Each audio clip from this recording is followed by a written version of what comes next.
लाडो जिस घर की बहू बनने जा रही थी उसी घर की मालकिन बन गई।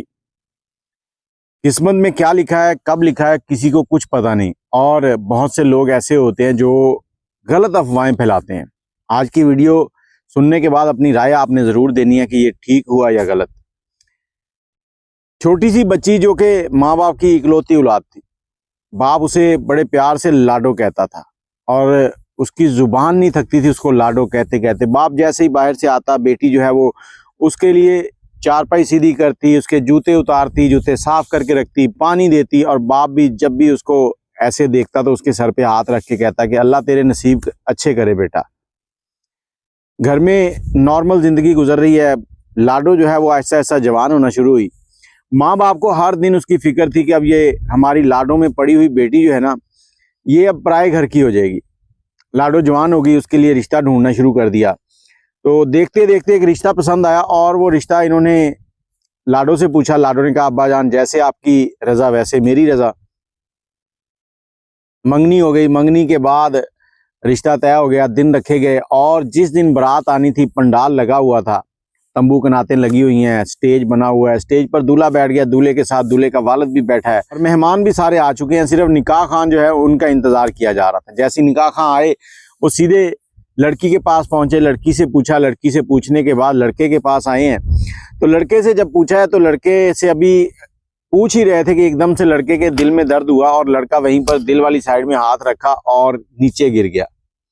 नीचे गिरा है, सबने देखा, सब सारे पंडाल में ये शोर मच गया कि लाडो का दूल्हा जो है वो बेहोश हो गया है। इसी दौरान इस पंडाल के अंदर एक डॉक्टर भी बैठा था।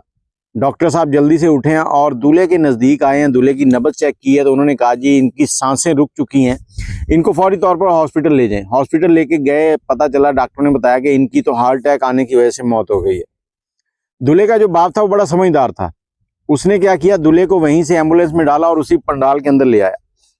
अब कहते हैं कि बहुत से लोग ऐसे भी होते हैं जो नेगेटिव सोचते हैं। अच्छे बुरे लोग हर जगह मौजूद हैं। अब जैसे ही पंडाल में दूल्हा पहुंचा है और दूल्हे की मैयत को एक साइड में रखा है तो अभी कोई बातचीत होनी थी इनके दरमियान के लोग आपस में चहमगोइयां करने लगे कि लाडो जड़ी है ना ये है ही मनूस, ये लाडो की वजह ना सारा काम पै गया। अब दूल्हे का जो बाप है उसके कान में ये खबर पहुंची है तो वो बड़ा परेशान हुआ और उसने सारे पंडाल को खामोश करवाया। उसने कहा देखें मेरे बेटे की मौत इस तरह लिखी थी, इसमें लाडो का कोई कसूर नहीं है। और दुल्हन का जो वालिद था वो परेशान था। उसने कहा चलें ठीक है, अब इसकी मैयत को कफन दफन का बंदोबस्त करते हैं।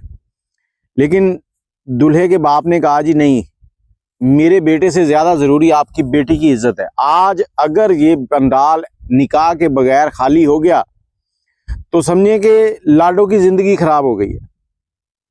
अब क्या होगा, उनका एक छोटा बेटा था जो कि 12 साल का था। तो दुल्हन का बाप जो है वो बड़ा जुबान का पक्का था। उसने कहा जी मैंने आपसे जुबान की हुई है कि आपके घर में मेरी बेटी आएगी, तो चलें ऐसे करते हैं कि आपके छोटे बेटे के साथ इसका निकाह कर देते हैं। अब वो जो ससुर होने वाला ससुर था वो कहता जी उसकी उम्र 12 साल है, उससे कैसे इसका निकाह हो सकता है। कुछ सोचते हैं, अभी नज़र दौड़ा रहे हैं हर तरफ। तो एकदम से लाडो का बाप जो है वो बोला कि देखें आप अगर बुरा ना मनाएं तो एक बात कहूँ। कहते जी, कहते देखें आप की बेगम जो है वो फौत हो चुकी हैं, आपकी उम्र भी 35-40 साल के करीब है। मतलब आपकी जब शादी हुई थी जवानी में हो गई, तो आपके बच्चे जवान हो चुके हैं, लेकिन आप अभी बूढ़े नहीं हुए। तो मैं ये कहना चाहता हूँ कि अगर आपके साथ लाडो की शादी कर दी जाए, लाडो तो उसी घर में जाएगी ना जिस घर में पहले वो बहू बन के जा रही थी, फिर आपकी दुल्हन बन के घर की मालकिन बन जाएगी। अब दूल्हे का बाप जो था वो बड़ा परेशान हुआ, कुछ देर सोचता रहा। उसके बाद उसने सारे पंडाल की तरफ देखा जो कि हाँ में सर हिला रहे थे, तो उसने भी हाँ में सर हिला दिया, ठीक है। उसके बाद मौलवी साहब ने लाडो का निकाह कराया और निकाह होने के बाद उसी पंडाल में देखे मैयत पड़ी है और उसी पंडाल में दुल्हन और होने वाले ससुर जो था वो अब उसका दूल्हा हो चुका था। निकाह हो गया। अब इस तरह के वाकयात शायद सदी में 1-2 आते हों, ये नहीं कि रोज इस तरह के वाकयात होते हैं, लेकिन ये वाकयात सिर्फ और सिर्फ सिखाने के लिए है कि जब भी आप अपने बच्चों से प्यार मोहब्बत शफकत करें तो साथ माशाल्लाह का लफ्ज़ इस्तेमाल करें और उनको अच्छी दुआ दें। और अगर कभी किसी के साथ कुछ बुरा हो जाए तो वहाँ पर ये ना कहें कि ये तो है ही मनूस, बल्कि उसको अच्छे अल्फाज में उसको अप्रिशिएट करें, उसको तसल्ली दें कि अल्लाह बेहतर करेगा। बाकी ज़िंदगी है, चलती रहती है। अपनी राय कमेंट में ज़रूर दीजिएगा। अल्लाह हाफ़िज़।